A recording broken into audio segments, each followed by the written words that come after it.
Doy, good morning. Maaga tayo nakakuha ng booking. May schedule tayo. Nakuha kanina alas 7.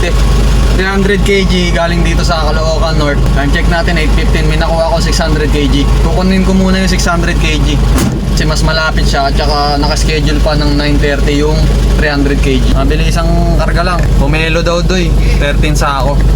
Puno tayo Doy ah. 600 kg daw eh. Ha? 600 kg niya binuk. Innova niya binuk.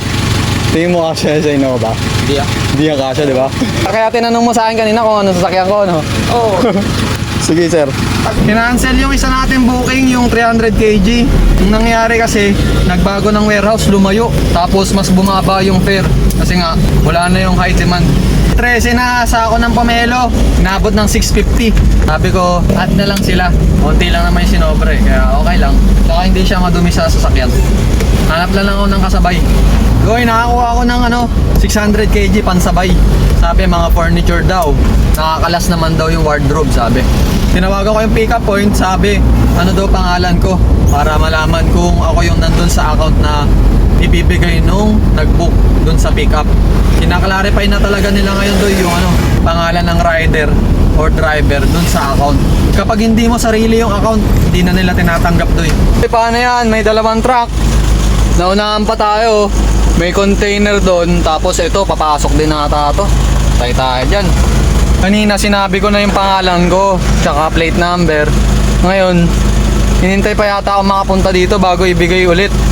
Ayaw nila magpakarga kapag hindi yung pangalan ko yung nakalagay. Eh ibang pangalan yung lumabas doon. Eh iba pa pala yung sa akin. Iba pa palang booking. Abala! Hop, magagaang lang. Mga upuan lang na detachable. Ay, dikalas. Baka sabihin nyo dinaganan ko to. Dinaganan ko pero magaang naman. Magaang. Tapos yun, yung mga stick na maninipis lang. Bali, mauuna pa yan ma-deliver bago yung pomelo natin. Sa Kainta pa kasi yan eh. Ito, sa QC. Bababa natin ng expressway, yun na. Baba na natin to. Doy, nag-advise ako sa customer na mag-expressway na ako. Sabi niya, sasabihin na lang daw po dun sa sa head niya. Sabi ko, paabisuhan na lang, pinatayan ako. Pag mga ganyan, baka ayaw yan eh. Kapag hindi sila magbigay ng toll fee, 74 lang naman, hindi ko ibababa yung item. Doy, nakabili muna tayo ng kasoy kasi traffic, sobra. Tapos tanghalian na. Pag gantong biyahero wala talaga sa oras yung kain mo. Mga customer, hihiling namin ang inyong pangunawa. Tayo Doy, kalso at resibo. Ma'am, resibo. Nasabi niyo yung... Palagay na lang dyan kasi wala yung mga tao namin. Hello, ako magbubuhat. Hintayin mo na lang kasi kailan sa salari. Magdadagdag kayo nun pag parehas magdadagdag kayo dun sa paghihintay tsaka sa magbubuhat. Break time kasi alas 12 na eh. Ha?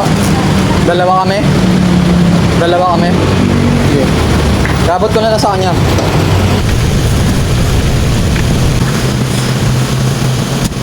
Doy, okay, pumayag sa toll fee. Pinakita ko yung resibo. Doy, dito na tayo. Inaabangan pala tayo na sir. Deliver din pala. Pag magbubook kayo sir, kapag ganyan coding nyo ngayon, ilagay nyo sa notes, rush. Para yung pipili na driver, alam na nagmamadali kayo. Taga doon lang po ako. Okay na lang kita pag Sige po. Kinuha ko rin yung contact nun eh. si Kasi pag magpapadeliver siya, ako magkalapit lang tayo ng bahay. Sayang naman. Gets na ni sir yung gagawin sa susunod. Para di rin tayo makabala pare-parehas. Doy, time check natin. 1:30. May nakuha na akong booking Doy. Pangatlo. Time check natin. 1:32. May nakuha agad ako. Galing Pasig. Punta siyang Valenzuela. Bali 300 kg daw to Doy. Puntahan ko muna to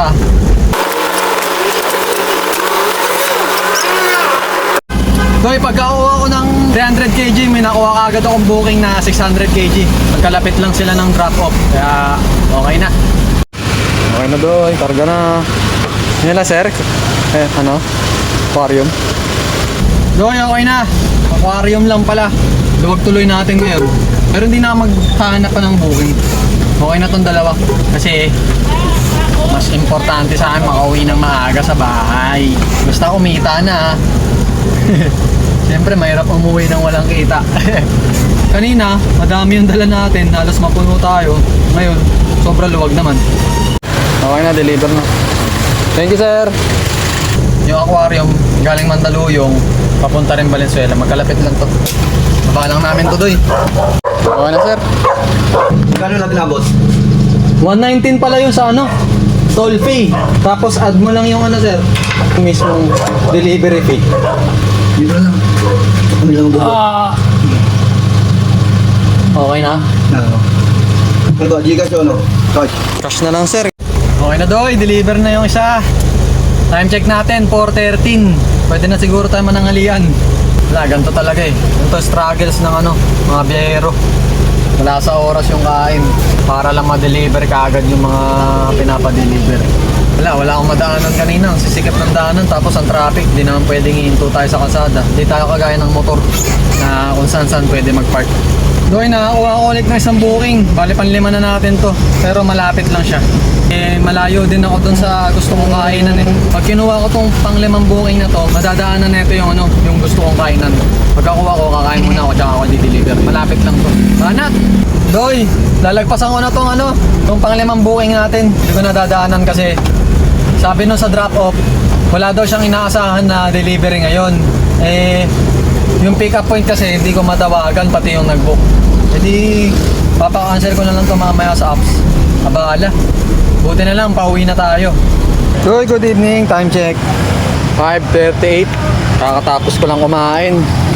At napaka-cancel ko na. Na-order post pa ako.